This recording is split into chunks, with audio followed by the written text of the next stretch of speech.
O Jogo da Vida está de volta. Hoje teremos um convidado que nos vai dar a conhecer a sua vida e a sua aventura no futsal, visto que até tem dois amores. Não perca uma conversa cheia de emoções e de opiniões sobre o futsal.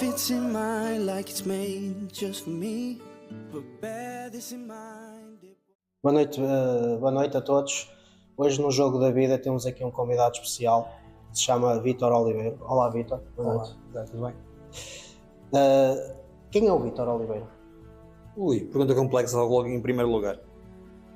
Vítor Oliveira é um jovem de 47 anos que trabalha na área da saúde, sou técnico auxiliar de saúde, e que, por culpa dos filhos, anda agora metido no mundo do futsal. Muito bem. Como é que começou esta aventura no mundo do futsal?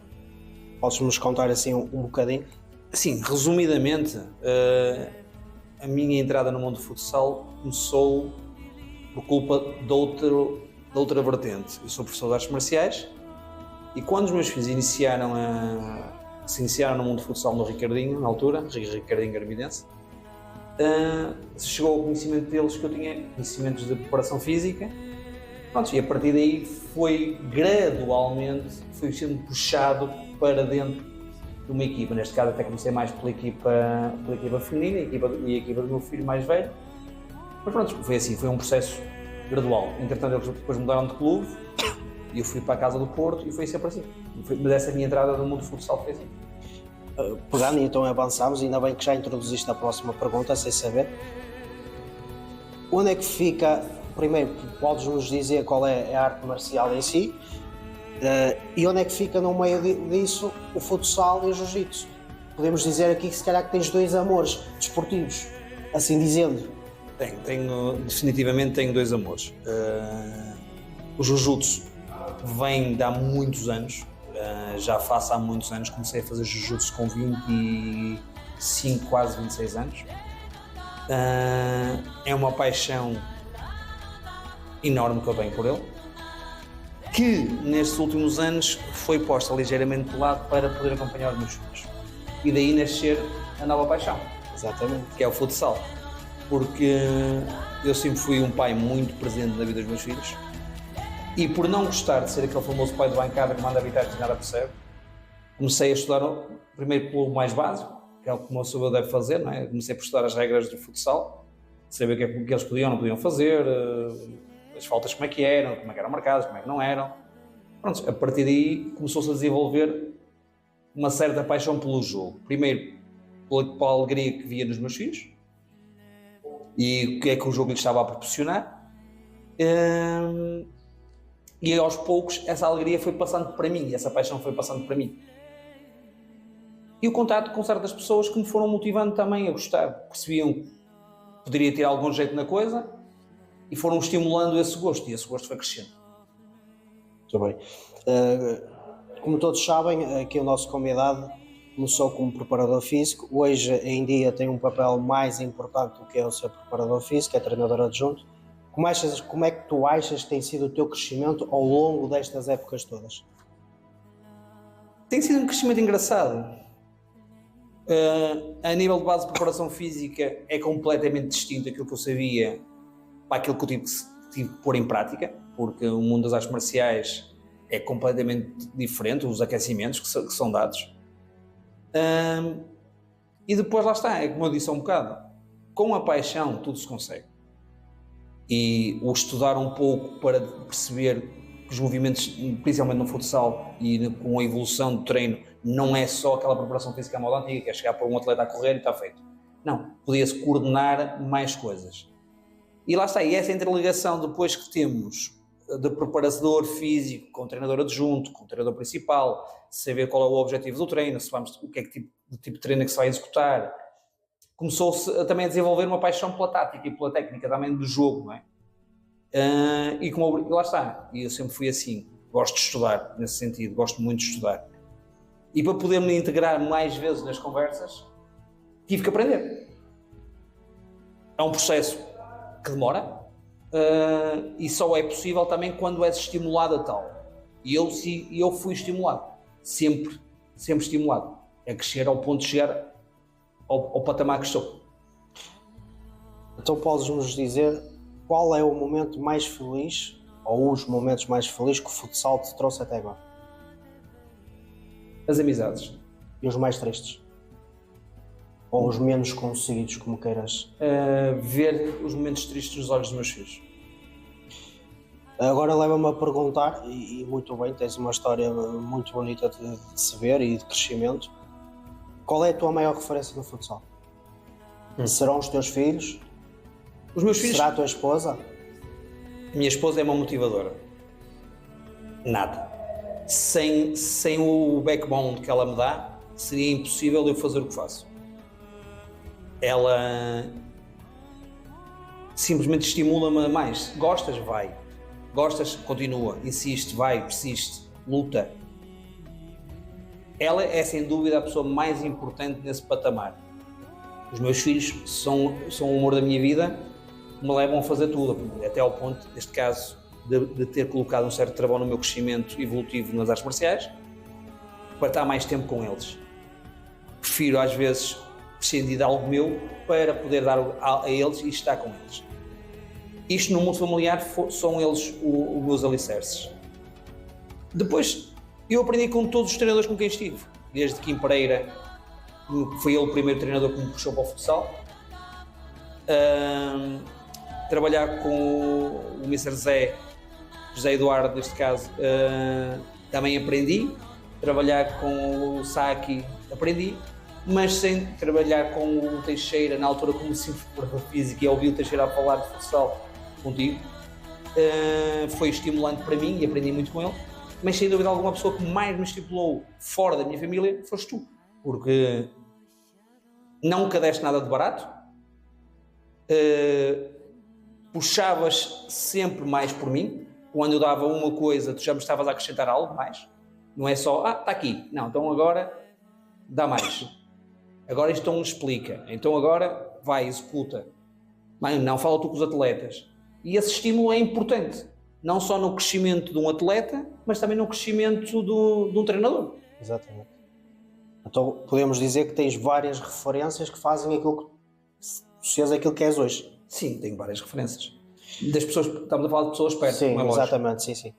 Agora aqui uma questão muito importante e até mais direta da opinião. Vamos agora deixar um bocadinho o que é o Vítor fora do futsal e vamos entrar então aqui um bocadinho. 3-1 ou 4-0, o que é que te mais fascina em cada um? A pergunta é engraçada. Eu fui um apaixonado durante muitos anos, só de começo, com o 3-1. Achava que o 3-1 era a tática mais equilibrada. Conseguíamos fazer variedíssimas coisas com elas. Mas com o passar do tempo, o 4-0 criou um certo fascínio em mim. E hoje em dia, graças ao conhecimento que adquiri, acho que um sem o outro também não se vive. Porque podemos perfeitamente estar a trabalhar no 3-1, dependendo do tipo de jogador que temos, como é lógico. Exatamente. Mas o 4-0 está lá. Incutir movimentações de 4-0 no 3-1, mas também se pode incutir movimentações de 3-1 no 4-0. Exatamente. Para ti, simplicidade ou complicar? Simplicidade sempre. Bem das artes marciais. Simplicidade sempre. Diz-nos então qual é a tua opinião atualmente sobre o futsal? No geral. No geral, exatamente. Acho que o futsal está num processo de crescimento. Há coisas que deveriam mudar, que deveríamos apostar mais, principalmente a formação. Achas que é um problema atualmente a formação? É um grande problema a formação. Primeiro pela falta de condições que a maior parte dos clubes tem. Infelizmente, a maior parte dos clubes vive e depende exclusivamente dos pais e do amor de certos treinadores pela área. Porque se assim não fosse, acho que a maior parte destes miúdos não teria um acompanhamento correto. E acho que nesse sentido deveria haver um olhar diferente. Se calhar, não digo acabar com o futsal em maior parte dos clubes, mas se calhar transitar um bocadinho mais para as escolas, começar a puxá-los mais cedo nas escolas, fazer campeonatos interescolares, criar mais competição. Porque eu acho que a formação está há muito tempo parada. Não há formação suficiente, não há jogos suficientes para eles crescerem. Sim, porque até maio terminam os campeonatos e depois jogar outra vez meados de outubro, né? Final de setembro, início de outubro, é muito tempo parado sem competir. Exatamente. O treino é bom, eles crescem, é estimulante para eles crescerem, mas sem competição não é a mesma coisa. Infelizmente, todos os clubes passam pelo mesmo, não conseguimos ter 12 jogadores, 14 jogadores com a mesma qualidade. E passamos sempre a parte de formar, seja em que escalão for. Se estamos nos iniciados, estamos a formar infantis para vir para iniciados porque não temos jogadores suficientes, juvenis igual. No patamar que não devíamos estar a pensar muito nisso, mas temos que o fazer porque não há jogadores. Júniores temos que o fazer. E hoje em dia, com a experiência recente de séniores, noto que ainda continuamos com essa necessidade de continuar a formar. Por isso eu acho que a Federação e a Associação do Porto devia repensar as coisas, reestruturar os campeonatos. Ou campeonatos mais longos, ou fazer uma brincadeira de género, o futebol argentino, ter um campeonato de abertura, ter o campeonato de clausura, que é para fechar os campeonatos. Criar mais estímulo, mais competição aos atletas. E depois repensar, como os espanhóis fizeram e bem, repensar um pouco as idades. Ou reestruturamos os júniores e damos-lhe mais um ano. E mesmo assim eu acho que deve existir um campeonato sub-23, mas passa muito por aí. É preciso reestruturar o futsal e temos que deixar de pensar regras de futebol de 11, regras de futsal, sai uma regra para o futebol de 11 e não sai para o futsal. Somos iguais, nesse sentido. Se o futebol de 11 pode inscrever qualquer atleta com muita facilidade, é que nós não conseguimos, é que nos impõem entraves e cada vez mais com a imigração que temos demasiados atletas aí que não conseguem usufruir do desporto porque há muita burocracia. Hoje em dia é fácil ser treinador. Sei que toda a gente sabe que tiveste uma experiência como treinador principal na época passada. E faz-me perguntar quais foram as tuas maiores barreiras. É difícil ser treinador. Eu acho que é difícil. A experiência que eu tive foi fascinante em todos os sentidos. Desde as boas experiências às más experiências. Eu sou daqueles que acredita que a gente cresce com as más experiências.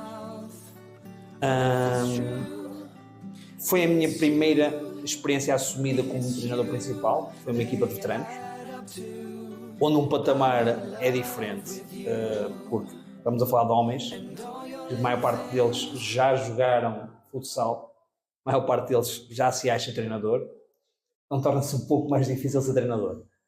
Essa foi a minha experiência nessa área. Agora, a nível de formação, como adjunto é fascinante. Estou a adorar crescer, continuar a crescer. Estimula-me a querer um dia mais tarde, se calhar, pegar numa equipa, para já não, porque, apesar de confiar naquilo que sei, acho que ainda preciso crescer mais um bocado e continuar a aprender. É fácil ser pai e treinador ao mesmo tempo do teu filho mais velho? Não é. Não é fácil, principalmente porque eu quero uma barreira muito distinta entre pai e treinador. E mentiria se dissesse que para mim era fácil, porque não é.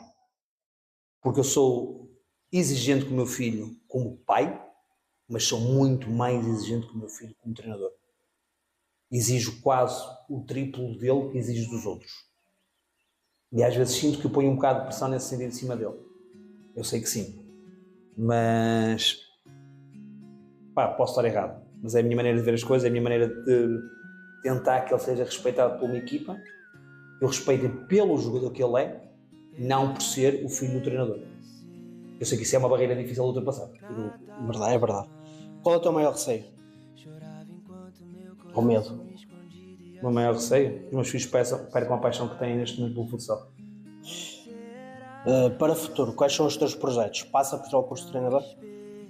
Isso é um projeto imediato. Se não for no final deste ano, quero ver se será no outro. O meu problema com o curso de treinador, se foi sempre o mesmo, é a luta das duas paixões, dos dois amores. Porque, como eu sou professor e dou aulas, e assim, lá está as limitações que a associação tem. Dar aulas práticas ao fim de semana, para mim, é uma barreira neste momento. E eu vou ter que ponderar muito bem a minha vida nesse sentido, porque ou arranjo maneira de fazer um curso mais intenso e tiro o curso sem que isso prejudique a minha vida no mundo das artes marciais, ou então, se calhar, fazer um ano de sabático como professor e tirar o curso também, porque sim, quero tirar o curso. Qual é o teu maior orgulho na vida? Ou orgulhos? Sem dúvida, os meus filhos. Sei que a tua família te apoia imenso ao longo da tua caminhada e há pouco o referiste, e bem isso, na tua caminhada de vida. Isso faz com que hoje sejas a pessoa que és? Sem dúvida alguma. Eu sou daquele tipo de pessoa que acredita que todos que me rodeiam e que passam pela minha vida me ajudaram a crescer em algum ponto. Há mulheres, tenho 4 mulheres na minha vida que me fizeram crescer, sem dúvida alguma. A minha mãe deu tudo o que eu sou, personalidade, a teimosia, o riso. A minha sogra, que me apoiou quando eu nunca pensei que me apoiassem, quando eu fiz terminar o 12º ano já em fase adulta, e as pessoas já olhavam um bocado de lado, e ela foi sempre a pessoa que mais me apoiou e sempre esteve ao meu lado e incentivou. A minha ex-namorada, a minha primeira e longa namorada que tive, fez com que eu perdesse uma das coisas piores que existe na vida, que é ser um namorado estupidamente ciumento, e isso só me fez sofrer, mas principalmente a minha mulher, por todos os fatores que eu já enumerei atrás. Ela é uma força da natureza, ela preocupa-se muito mais com os outros do que se preocupa consigo próprio. Ela põe toda a gente à frente, e isso, para mim, e o que ela faz por mim, e já vai fazendo há muitos anos, e já nem sequer falo da nossa vida como casal, mas a nível dos meus gostos pessoais, ela sempre o fez, continua a fazer, ainda recentemente o fez, sabendo que eu precisava precisava de voltar à minha vida ativa como desportista, e ela mais uma vez me empurrou para isso. Por isso, devo-lhe imenso mesmo. Vamos agora ver aqui uma pergunta que também acho que é importante hoje em dia do futsal, tem a ver com a parte do guarda-redes. Sabemos todos que tens um filho que é guarda-redes. Exatamente. E conhecendo como a gente te conhece, tu és gostas de estudar e certamente também estudas para o poder ajudar. Bastante. Qual é, hoje em dia, achas que o guarda-redes faz uma equipa? Consegue dar-te uma vitória? Qual é a tua opinião sobre a posição especificamente no guarda-redes? O guarda-redes é um dos elementos. A equipa é importante. Se não existir equipa, é difícil. O guarda-redes é o posto mais ingrato que existe. Pode estar 45, 46, 47 minutos a fazer uma exibição fenomenal. Mas no último lance, que é o lance decisivo, falhou, vai sempre ser lembrado pelo elemento que falhou e perdeu e fez com que a equipa perdesse. Admiro muito o Gabriel nesse sentido. Apesar de todo o crescimento que ele ainda tem que ter, ele escolher aquilo que eu acho que é mais difícil, que é ser guarda-redes. Carregar às costas o peso de que é sacrificar-se por uma equipa. Não é que os outros da equipa não se sacrifiquem, que sim. Mas lá está, tu podes ter o pivô que falha o jogo inteiro, mas se marcar o gol da vitória é o herói. Exatamente, sim. Aqui diz o pivô, diz o ala, diz o fixo, é igual.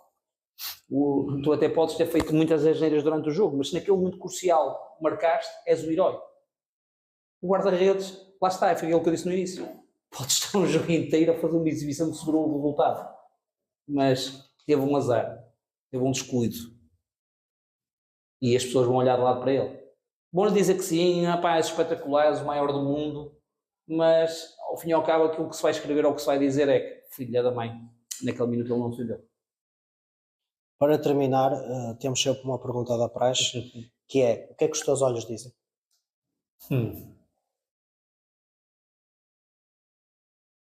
Podem dizer muita coisa. Neste momento dizem emoção. Dizem emoção que eu estou a expor a minha emoção. Sou uma pessoa demasiado, se calhar, sincera para as pessoas. Já sei que isso não é bom e às vezes a sinceridade nem sempre é aquilo que tu dizes. Porque o ser sincero para as pessoas, numa sociedade como a nossa, que é falsa, o ser demasiado sincero às vezes pode passar como uma malcriadez. E eu às vezes tenho noção que às vezes roço muito essa linha. Mas os meus olhos dizem tudo. Os meus olhos, a minha mulher diz sempre a mesma coisa. Tenho que a referenciar mais uma vez. Porque a minha expressão facial, o meu olhar, denuncia o meu estado de espírito. Neste momento denuncia uma emoção enorme, de alegria, mas também quando olham para mim, quando eu estou chateado, as pessoas conseguem perceber que é melhor manter uma certa distância, porque a minha cara e os meus olhos vão dizer isso. é como o ditado, os meus olhos são mesmo no espelho da minha alma. Eles dizem mesmo exatamente o que eu penso, porque eu não consigo, apesar de já ter melhorado nesse sentido, não consigo ser falso / hipócrita, simulado, o que queiram chamar. Prefiro às vezes, as pessoas depois ficam magoadas porque dizem que é malcriadez eu não falar, mas eu prefiro às vezes não falar, porque se falar, lá está, vou passar a tal linha que define a sinceridade da malcriadez. Porque tu podes ser sincero e ser bem educado, ou não. Eu tenho noção que é algo, apesar da idade que tenho, que é algo que ainda tenho muito a trabalhar, tenho muito a aprender nesse sentido, porque explodo com muita facilidade nesse sentido também. Por isso, os meus olhos são a minha alma. E assim tivemos uma conversa cheia de emoção, de algumas opiniões, que certamente e em breve iremos ter novamente este convidado cá para uma mesa redonda, com mais gente do futsal, para discutirmos só unicamente algumas ideias sobre o futsal. Não percam, isto é o jogo da vida. A vida nunca será só futsal. E por trás de alguém existe sempre um ser humano. Muita gente, às vezes, as pessoas não o conhecem. A ti, Vítor, muito obrigado pela tua disponibilidade. Foi um gosto.